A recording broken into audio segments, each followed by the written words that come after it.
Great. Thank you so much, Mike. Thanks. Great. Well, I'd like to move right along to our guest speaker. Dean, I don't know if you're able to stop the recording and then we'll restart it so we've got a separate video for this. Did that already. We're on the second recording right now. Thank you, Dean. Well, I'd like to introduce Neil Trotter. Neil Trotter is Sales and Marketing Manager at Vortex Canada, Vortex Canada being a major sponsor of the Third Atlas. Neil has over 20 years experience in sport optics and is an avid outdoorsman with extensive personal field experience with optics of all kinds. So if I could just turn it over to Neil. I believe Neil's going to do a bit of a show and tell. So if you have the opportunity to use a live speaker view instead of the gallery view so that you can see what Neil's got, different devices will be different, but do try to enlarge Neil on the screen. Again, we'll take questions in the chat and save them for the end. Thank you.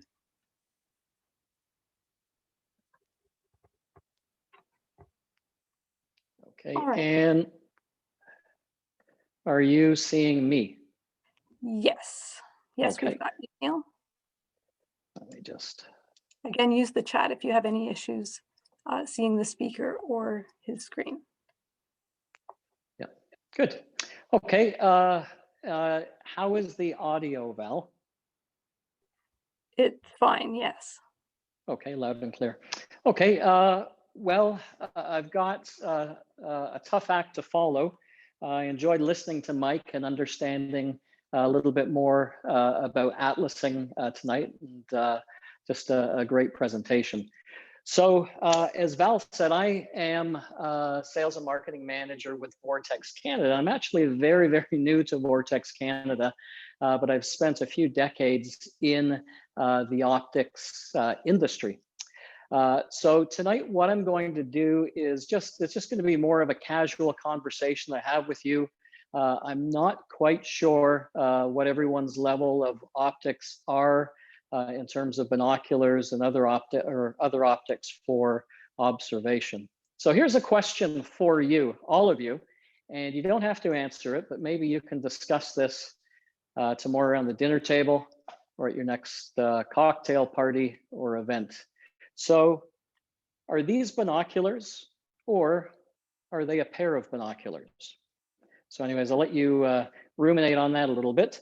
And for those of you that are seasoned in optics, in using binoculars as a tool, this may be a little bit too general for you. So if you're just kind of glassing over what I'm saying, if you already know it, maybe think up a question that you might be able to stump me with at the end of the presentation. And in saying that, I hope to go maybe another hour and a half or so, and then we'll have questions. I'm just kidding. We'll be about 15 minutes, and then we'll open it up to questions. So the only question I would ask, the only question that I would ask you not to ask me is about twilight factor, because that is a loaded question itself, and will take quite a length of time to answer. So I've just got someone in the chat. I'm just wondering, am I maximized? Someone was just asking that. You're good, Neil. Yeah, we're just reminding everyone to use speaker view, so you're maximized. Got it. Okay, perfect. Excellent. Okay, sounds good. So tonight we're going to cover a couple of topics. First of all, we're going to try and demystify those numbers on the binoculars. What do they mean? And just make you feel more comfortable in talking about binoculars. Then secondly, what we're going to do is we're actually going to talk about adjusting binoculars for your own eyesight. So this is absolutely and paramountly critical for full enjoyment of your binoculars. And sadly, over the last couple of decades, and I'm dating myself a little bit here, is I've just seen too many people with sad experiences of not using their binoculars because they haven't been able to, they haven't been taught how to properly adjust them for their own eyesight. So we'll go through that, and then you'll become the expert, and hopefully you'll be able to pay this information forward to other people if you see other people struggling to get the maximum benefit out of their binoculars. Also, we'll talk about different types of binoculars. One of the things in outdoor endeavors and birding in particular, we want to try and get the next generation into birding or just in the outdoors or nature observation. So we'll talk a little bit about some binoculars that you can recommend to children that are appropriate for the rough and tumble use with a child, and also just being cost effective as well too. So we'll talk about that, and then we'll open it up to questions. So first of all, let's demystify the numbers on the binoculars. So all binoculars have printed, usually on the central focus wheel, 2 numbers. The first one on this binocular is 10, and then the second number is 42. So what do those numbers mean? Well, the first number, quite simply, is it has 10 power magnification. So what does that mean? How far can you see with it? It just means that it's going to allow you, magnifies your vision by 10 power. So to the naked eye, it gives you, just brings whatever you're looking at 10 times closer. And then the second number on the barrel, the focus barrel, is actually in millimeters, it's actually the diameter of the front lens element. So in this particular binocular, it's 42. So the front lens element is 42 millimeters across. So who cares? But actually it is actually a very important measurement because it allows you to understand just how much light the binocular gathers and puts on your eye. And this becomes even more critical in 2 areas. Number one, when you get into a low light situation, whether it's around dusk or dawn, or if you get, like myself, being north of 50, your eyes require a little bit more light to discern detail. So using those both numbers, you can actually understand the light gathering ability of one binocular versus another binocular.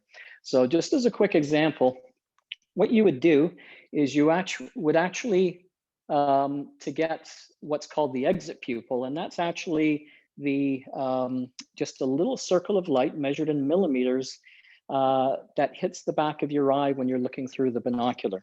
So bear with me for a second. So these binoculars are 10 by 42. So what you would do is divide the magnification into the size of the front lens element, that being 42, and that would give you an exit pupil size of a little cylinder of light hitting your eyes of 4.2 millimeters. So this is where we talk about compact binoculars, and a lot of people want to save space if you're trekking or you're traveling and you want to have a smaller binoculars. So here's a small set of binoculars. This one is an 8 by 26. So if we take the same sort of simple formula of dividing 8 into 26, we would get approximately 3.1. So we can see both binoculars, the size of both binoculars, the front lens objective has a great bearing on the amount of light that comes to the back of your eye. So that's just a little bit into kind of light gathering. I'm just glossing over it right now because we could spend a great deal of time going through that. Another number which we don't print on our binoculars, but we have it on our packaging, is it's the apparent field of view. So not sure what brand you have of binocular, but you may see a little number printed on usually on the focusing wheel, and it's usually like 6.2 degrees or 5.6 degrees or something like that. So what that's telling you, it's not a real helpful number in itself.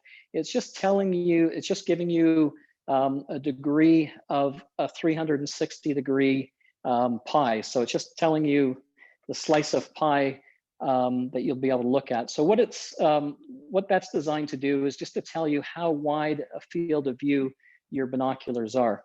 So to get the real kind of important information is you have to take that number and you have to multiply it by 52.1.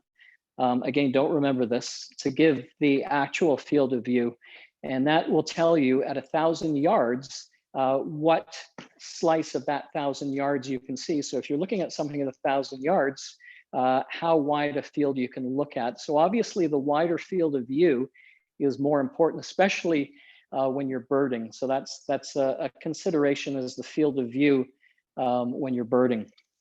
One of the other things I wanted to talk about when we talk about magnification, usually amongst birders, it's either an 8 times magnification or a 10 times magnification. So it's really a matter of preference. The higher number, the higher magnification isn't always better when you're birding or actually using binoculars for anything for that nature. So the higher the magnification, the more difficult it is for you to hold that still. So what I mean by that, it's kind of like that zoom lens effect in your camera. So when you zoom out or zoom in to have that higher magnification, you can start to see that shake effect in the higher magnification. So for some people, like myself, I prefer an 8 power for general viewing, general observation, just because I feel I can hold that steadier and discern more detail than I can in a 10 power binocular. So again, it's a matter of preference.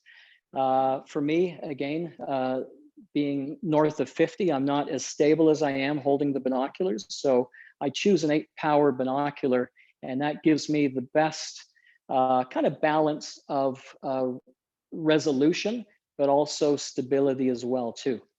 So that's magnification. So let's talk about adjusting binoculars for your own eyesight. So this is a really critical step. And I'll tell you, sadly, even a number of retailers, larger big box retailers, don't really have the knowledge or confidence behind the counter to actually help the customer adjust the binocular for his or her eyesight. So the reason that you have to go through this process is twofold. Really, it's because everyone's eyesight is different. So my eyesight is different from my wife's, and also the power of your left eye is different from your right eye. So it's important that you go through this sequence to adjust the binoculars properly for your own eyesight. And I've heard time and time again, people just don't take out their binoculars because they say they can't see through them, or they get a headache, or things don't seem clear to them.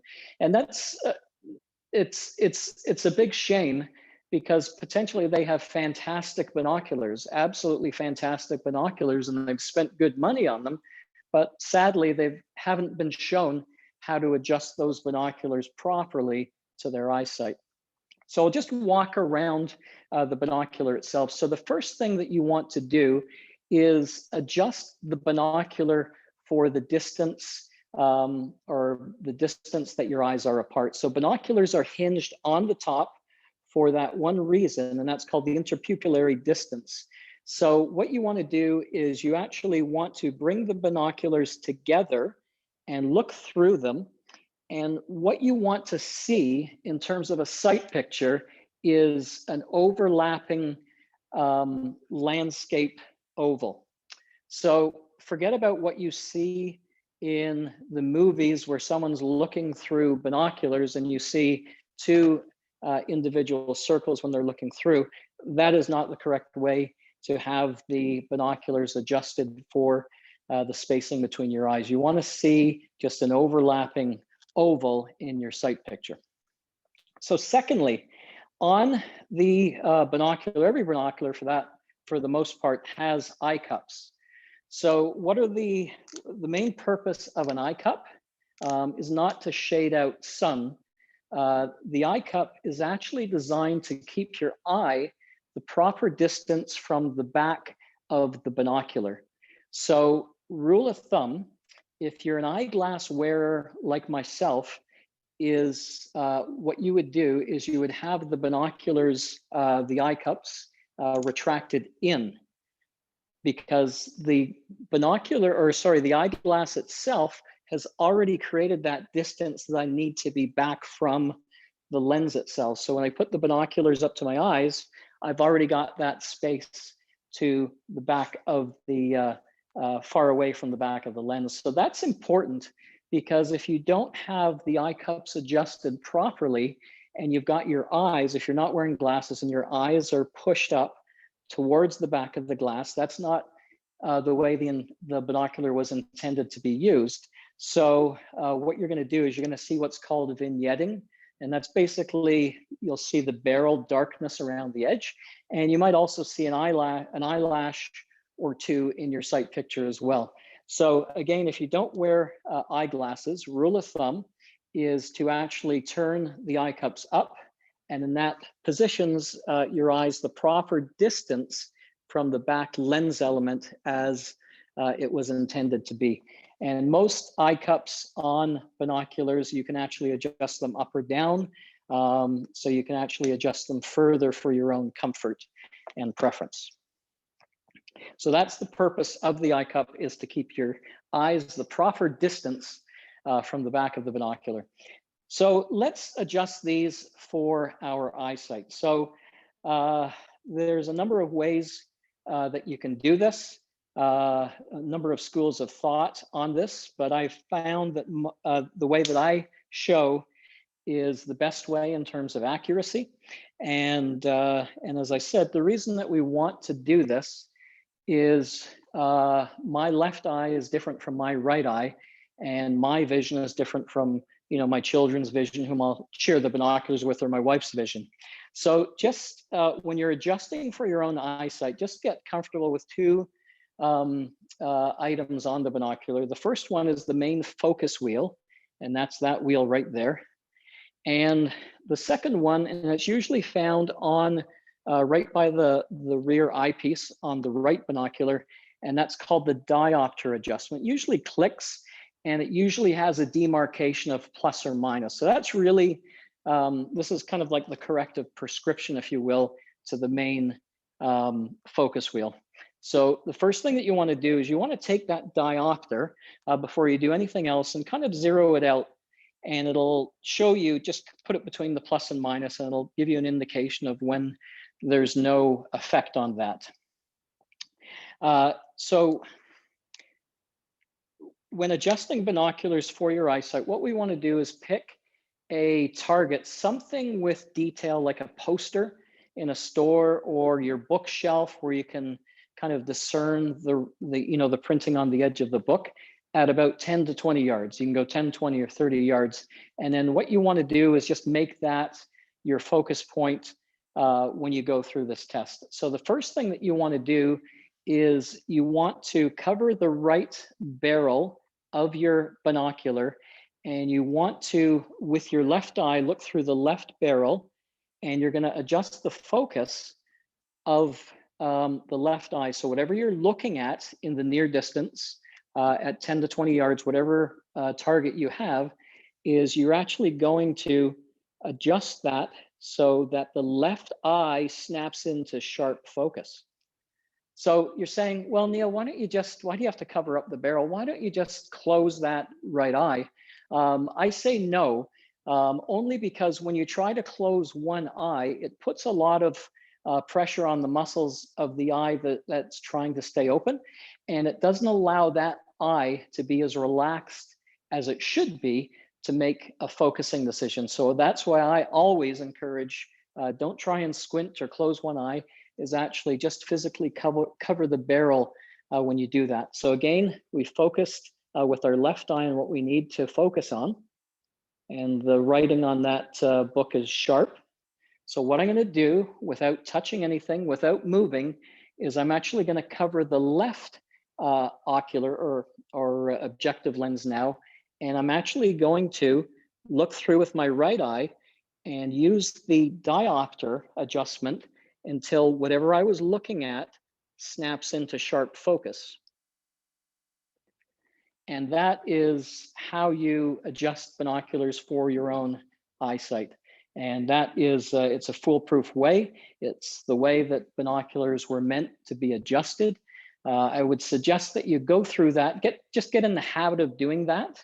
And the only thing that'll ever change, if your prescription changes or if you're sharing the binocular with someone, so say you and a partner, spouse, children, whoever, two of you are sharing the one binocular, what I suggest to do is, because the only thing that'll change between you and the person that's using the binocular is that diopter adjustment. So your setting might be here, and the person that you're sharing the binocular with, their setting might be there. So what I suggest, and I don't mean to tell you to go and deface your binoculars, is go to Michael's and get one of those permanent silver Sharpie fine tip markers and just note kind of your setting and then whoever else is setting there. So if you're sharing the binoculars between people or between someone else, you don't have to go through that process. You can just turn the binocular to your setting to get crisp eyesight. But if you don't want to go through that trouble, you can actually kind of split the difference between the two of you if your prescriptions are relatively the same. But just that, just noting the difference between the someone's eyesight just with that marker does the job. And that's how you adjust them properly for your own eyesight. And doing it this way, you'll get so much more enjoyment out of your binoculars.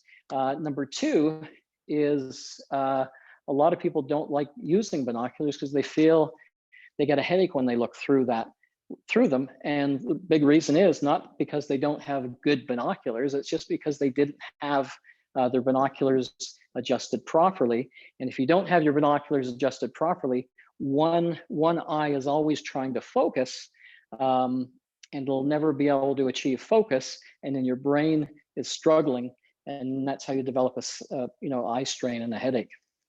So that is how you properly adjust your binoculars.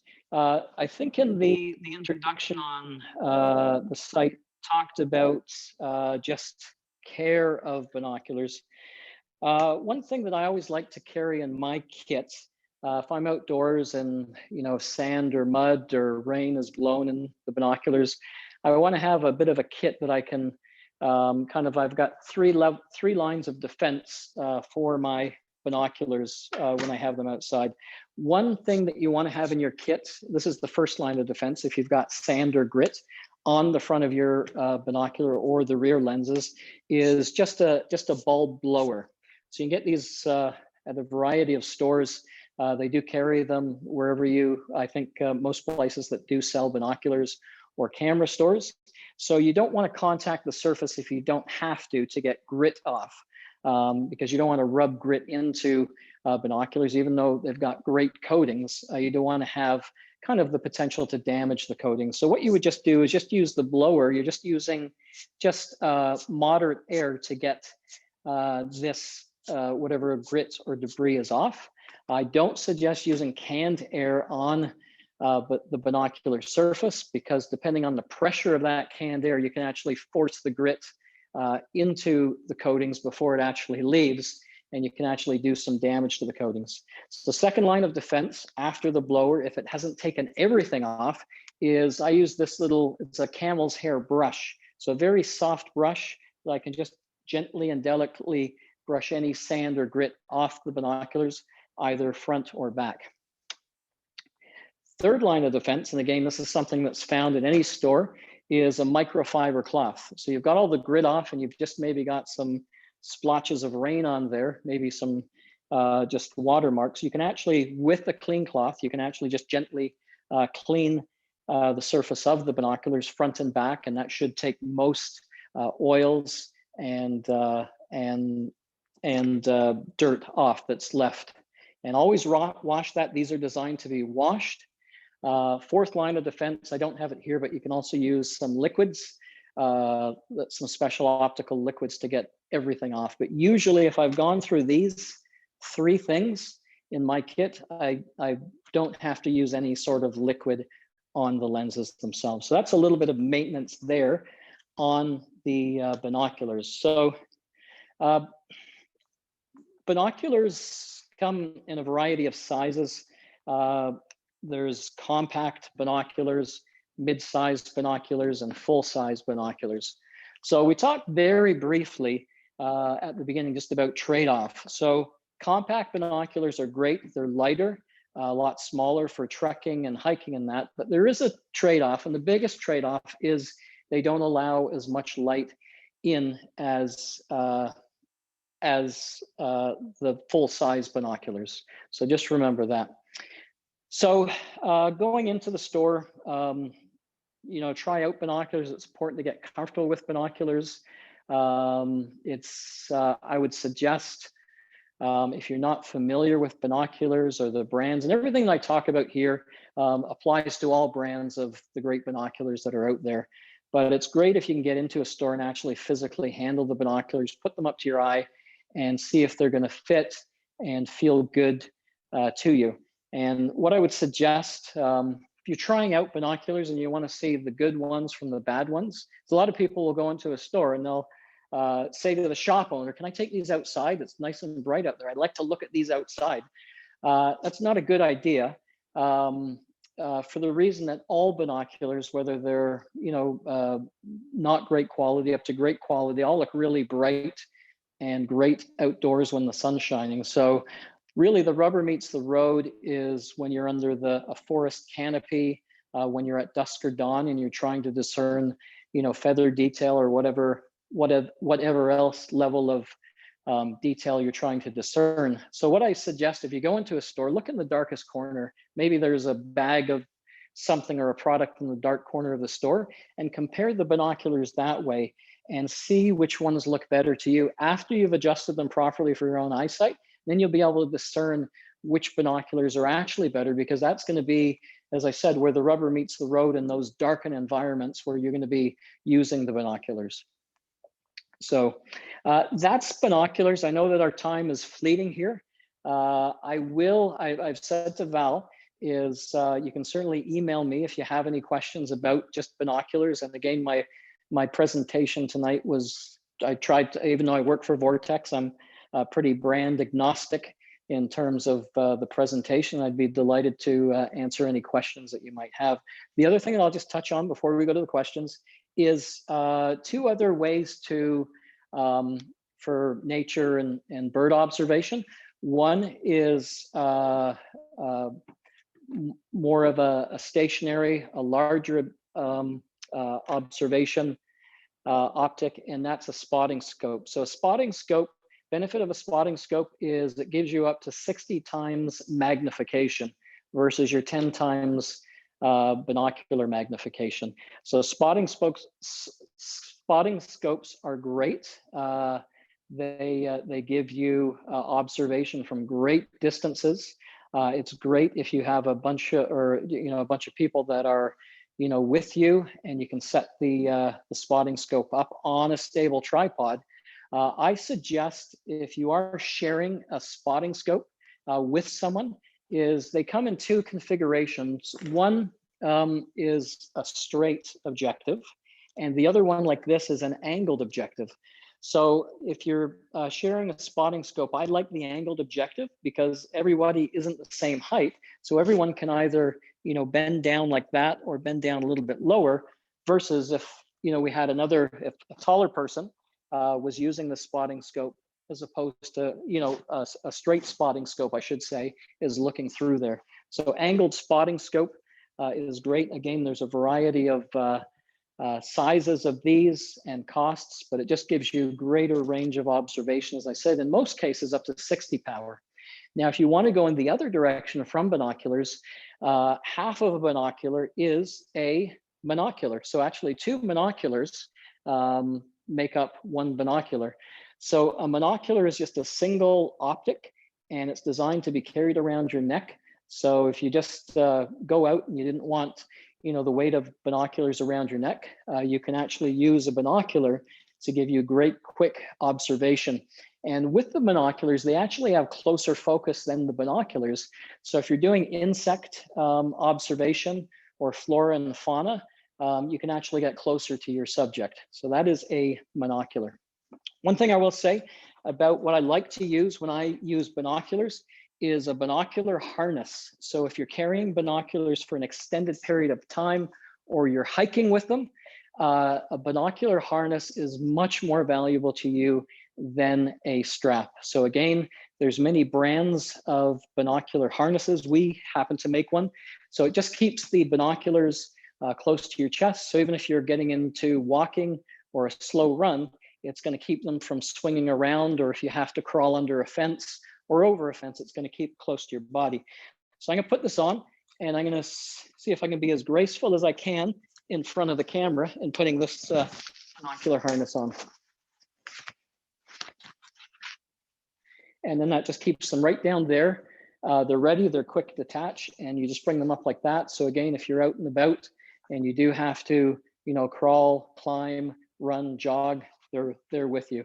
So again, they're under $40 for a binocular harness. So it's a great accessory that I certainly recommend. So that's it. We covered a lot, and I do apologize for going over, and just wanted to see if there was any questions.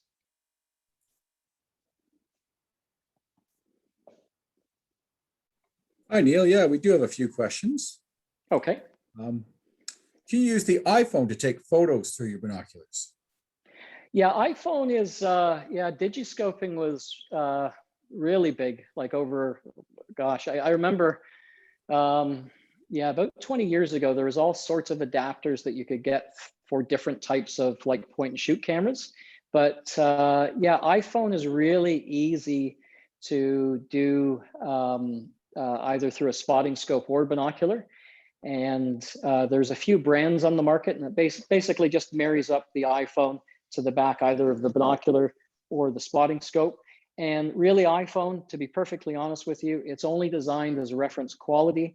The capability of the iPhone doesn't match a professional camera. So don't be disappointed if you can't discern feather detail and everything else, but it's just designed as reference quality. But yeah, there's a number of different products that you can get. Excellent, thank you. We've been asked, is the image stabilizer option worth the extra cost for birding specifically? Yeah, so there's a few brands that do make image stabilized binoculars. So I've used stabilized binoculars, and I actually came from a company that made stabilized binoculars, but they are great. That technology is great. And I would say, especially if you're challenged to hold a binocular, even more so, just hold a binocular still, because they can take the entire shake out of that viewing experience, but they won't be as sharp as expensive binoculars. So there's a bit of a trade-off.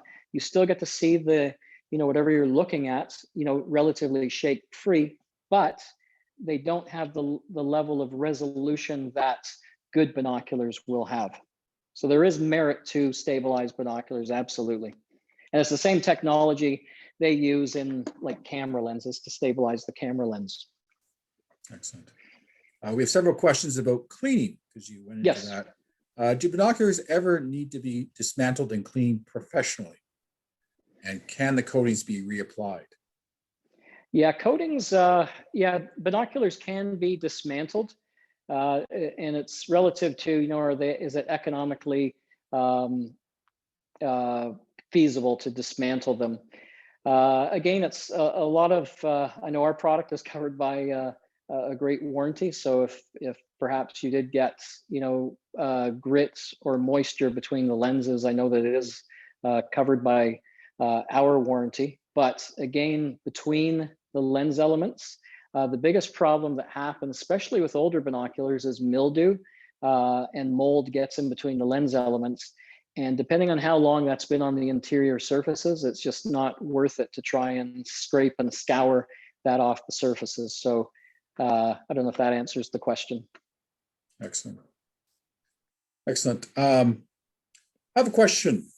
Is there a quality difference between roof prisms and pro prism? Pro prism? Yeah, so they're two different, roof prism binoculars are kind of the newer in terms of binocular styling, and they're the ones that look slender like that. And this is a poroprism binocular. So this is kind of, growing up as in my childhood, this is the type of binocular that I would see, or my father had, that sort of thing. So that's a traditional looking binocular. So they are actually poroprism binoculars.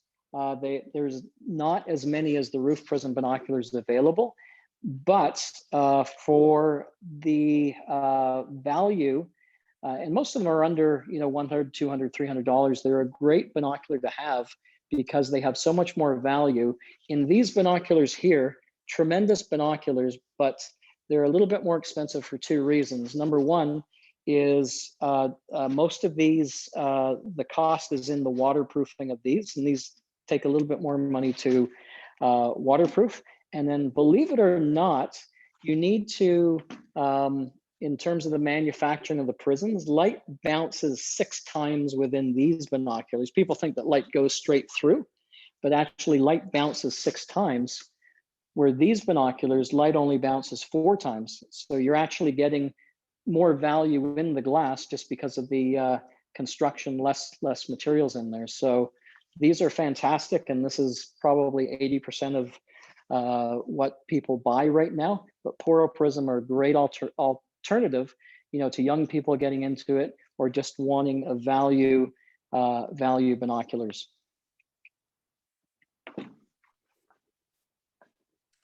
Thanks, Neil.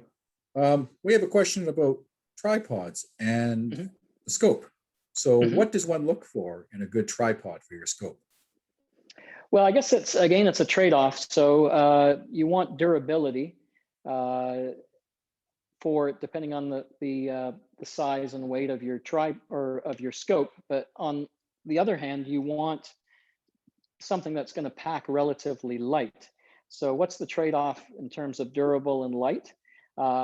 It's carbon fiber. So this is a carbon fiber tripod. So if you're looking for the best of both worlds and you've got a little bit more money to spend than a metal tripod, they are really worth their weight in gold in terms of stability, durability, and then also portability. And then also a head on the tripod as well. You want a head that's nice and feels fluid. So if you're panning for bird or wildlife, just feeling comfortable with the head to be able to pan and then lock into place. Excellent, thanks. I think I'll ask one more and then I'll throw it back to you, Val, if that's okay. Rob has a good question here. Just confirming, the diopter setting adjustment applies to both eyeglass wearers and those without eyeglasses. Yes, that's a good question. Yes, it absolutely does. But that being said, if you go from wearing eyeglasses when you're adjusting binoculars, and then you decide to have your eyeglasses off, you will have to go through that process of readjusting that diopter because your prescription has corrected that. So, but yes, you can utilize the diopter with both glasses and not having glasses on. Great. Well, thank you so much, Neil. That was very interesting and some very positive comments in the chat box. I'm going to quickly see if I can share the screen with Neil's email address on it. There it is.